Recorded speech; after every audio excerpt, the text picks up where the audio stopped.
오늘 말씀은 이사야 64장 1절부터 7절입니다. 원하건대 주는 하늘을 가르고 강림하시고 주 앞에서 산들이 진동하기를 불이 섭을 사르며 불이 물을 끊음같게 하사 주의 원수들이 주의 이름을 알게 하시며 이방 나라들로 주 앞에서 떨게 하옵소서.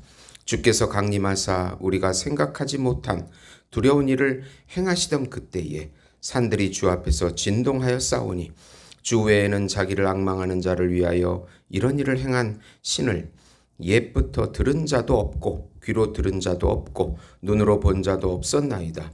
주께서 기쁘게 공의를 행하는 자와 주의 길에서 주를 기억하는 자를 선대하시거늘 우리가 범죄함으로 주께서 진노하셨사오며 이 현상이 이미 오래되어 싸우니 우리가 어찌 구원을 얻을 수 있으리이까. 무릇 우리는 다 부정한 자 같아서 우리의 의는 다 더러운 옷 같으며 우리는 다 잎사귀같이 시들므로 우리의 죄악이 바람같이 우리를 몰아가나이다. 주의 이름을 부르는 자가 없으며 스스로 분발하여 주를 붙잡는 자가 없사오니 이는 주께서 우리에게 얼굴을 숨기시며 우리의 죄악으로 말미암아 우리를 소멸되게 하셨음이니이다. 아멘. 참 중보자이신 예수라는 제목으로 은혜를 나누고자 합니다. 사랑하는 성도 여러분, 복음은 기쁜 소식입니다. 왜 복음이 우리에게 기쁜 소식이 됩니까?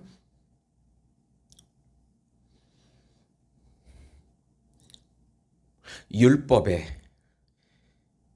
의의를 예수님께서 성취하셔서 우리에게 전가해 주셔서 누리게 해주신다는 약속이 들어있기 때문입니다. 율법에는 두 가지가 있습니다. 우리 백성들에게 요구하시는 명령과 그 명령들을 해결해 주시겠다는 약속입니다. 우리는 죄인이기에 율법의 명령들을 다 지킬 수가 없습니다. 그러기에 율법의 성취요 마침이 되시는 예수님, 새 언약의 주체이신 예수님의 약속을 믿어야 하는 것입니다. 예수님의 새 언약을 믿을 때 죄사함의 의와 순종의 의를 우리에게 전가시켜 주셔서 의롭다고 여겨주시고 예수님의 의를 지금 여기서부터 영원히 누리게 해 주시는 것입니다. 그러니까 예수님을 믿고 예수님과 연합되면 천상적인 평강과 천상적인 안식과 천상적인 기업과 천상적인 사랑을 지금 여기서부터 누리고 나타내서 하나님께 영광이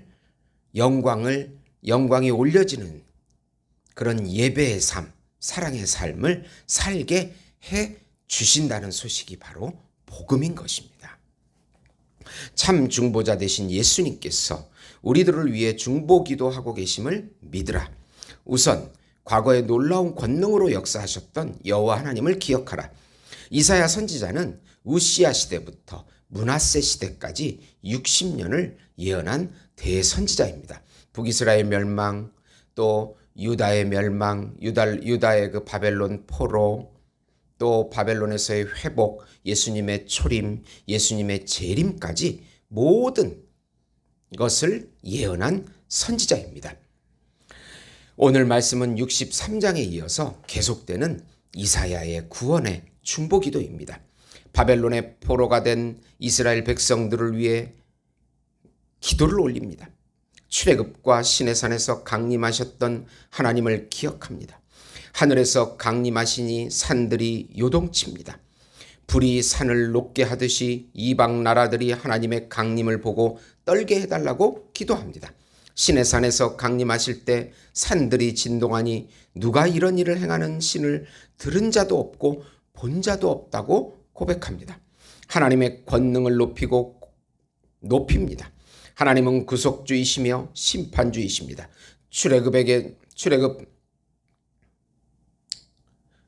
애굽에게는 심판을, 이스라엘에게는 구원을 베풀어 주시는 전능하신 하나님이십니다.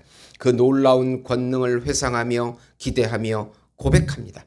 우리 인생길에서 놀랍게 권능과 자비로 인도해 주시는 하나님을 우리는 기억해야 합니다. 과거에 우리를 인도해 주셨던 그 하나님께서 오늘도 지금 이 현재 가운데 영원한 현재로 우리를 인도하시고 지켜주시고 함께 해주신다는 것을 기억해야 합니다. 두 번째로 영적인 무기력의 원인인 자신의 죄악을 하나님 앞에 고백하라. 하나님은 택한 백성과 언약을 맺습니다. 언약 백성은 마땅히 주의 공의를 행하며 율법 안에서 하나님을 기억하는 자들입니다. 그런데 이스라엘 백성은 범죄하여 영적인 무기력이 오래되었다고 그런 무기력한 상태를 고백합니다. 구원받지 못할 상황까지 되었다고 고백합니다. 다 부정한 자들이 되어 불의의 옷을 입고 잎사귀처럼 시들어서 죄악의 바람에 휘둘린다고 고백합니다. 주의 이름을 부르는 자도 없고 열심히 주를 섬기는 자도 붙잡으려는 자도 없는 철저한 영적인 무기력에 빠져 있음을 고백합니다. 하나님께서 은혜의 얼굴을 숨기시니 죄악으로 다 소멸되고 되게 되었다고 고백합니다. 이사야는 철저하게 바벨론에 끌려온 이스라엘 백성의 영적 상태를 고백하고 있습니다. 이사야는 미리 보고 고백하는 것입니다. 우리도 죄와 그 상태에서 철저히 고백해야 합니다. 예수를 믿으면서도 세상에 빠져서 세상의 포로가 되었을 때 우리의 우상 숭배와 죄악을 회개해야 합니다. 예수님의 중보 사역에 예수님의 십자가를 의지하는 고백과 회개만이 하나님의 막힌 관계를 여는 열쇠입니다. 언약을 기억하고 회개하라. 하나님의 약속을 믿고 회개하라. 메시아, 오실 메시아를 바라보라고 이사야가 외쳤듯이 지금 우리도 예수님의 약속을 바라봐야 회복되고 치유되고 살 수 있게 되는 것입니다. 세 번째로 토기장이신 하나님께 사죄하고 구원의 은혜를 간구하라. 이제 이사야는 은혜를 구합니다. 하나님은 토기장이요 우리는 진흙입니다. 다 주의 손으로 지으신 백성이라고 합니다. 분노와 죄악을 거두어 달라고 기도합니다. 언약 백성임을 기억해 달라고 기도합니다. 거룩한 찬송이 불려졌던 하나님의 성전은 황폐해졌습니다. 이제는 가만히 계시지 말고 은혜를 베풀어 달라고 간구합니다. 주의 백성들의 괴로움을 보고만 계시지 말고 살려달라고 기도합니다. 이사야는 선지자로서 이스라엘 백성을 위한 기도를 올립니다. 그러나 참 중보자이신 참 이사야로 오신 예수님께서 우리의 죄값을 친히 담당하시고 다시 우리를 하나님의 자녀 삼아주시고 하늘 보좌 우편에서 우리를 위해서 중보기도 하고 계십니다. 예수 안에서 사는 삶이 영원한 은혜요 영원한 평강입니다. 하나님의 긍휼과 호의를 우리가 구해야 합니다. 메시아 예수님의 새 언약을 기억하고 중보자이신 예수님만을 의지해야 합니다.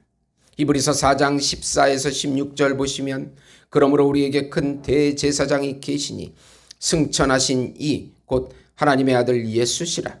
우리가 믿는 도리를 굳게 잡을지어다. 우리에게 있는 대제사장은 우리의 연약함을 동정하지 못하실 리가 아니요 모든 일에 우리와 똑같이 시험을 받으신 이로되 죄는 없으시니라. 그러므로 우리는 긍휼하심을 받고 때를 따라 돕는 은혜를 얻기 위하여 은혜의 보좌 앞에 담대히 나아갈 것이니라. 우리가 예수님의 은혜의 보좌 앞에 담대히 나가서 그분 안에 들어갈 때 하나님의 은혜가 우리에게 계속 내려서 영적인 기쁨을 누리면서 하나님의 사명을 감당할 수 있는 것이 될 수 있게 되는 것입니다. 사랑하는 성도 여러분, 오늘도 매 순간마다 예수님을 의지하면서 영적인 기쁨을 맛보시면서 고난을 이겨내시면서 사명 감당하시고 영생을 누리시는 우리 예수목장교회 성도 여러분이 되시기를 예수님의 이름으로 축원드립니다. 하나님 아버지 감사합니다. 성령으로 충만하게 하시고 말씀으로 비춰주시고 인도해 주시옵소서. 우리 앞에 놓인 절망과 좌절과 한숨들을 예수 이름으로 물리쳐 주시옵시고 소망과 기쁨을 누리게 해 주시옵소서. 우리 길을 막는 더러운 영은 예수 이름으로 다 떠나가게 하시고 가난, 질병, 절망, 좌절 모든 것들은 다 떠나가게 해 주시옵소서. 예수님의 이름으로 기도드리옵나이다. 아멘.